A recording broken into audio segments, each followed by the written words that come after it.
நான் இதில் 3 மடங்கு வாங்குகிறேன். அப்படியா? சரி சரி, வாழ்த்துக்கள். இன்னும் கூட கொஞ்சம் வாங்குங்க அம்மா.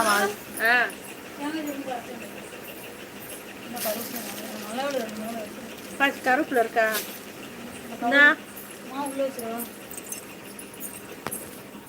இதான் என் பொண்ணு பாருங்க.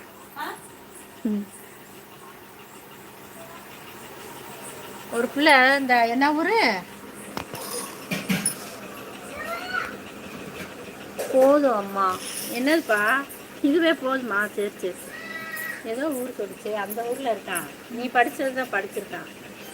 90,000 சம்பளம் தான். நான் பொண்ணு.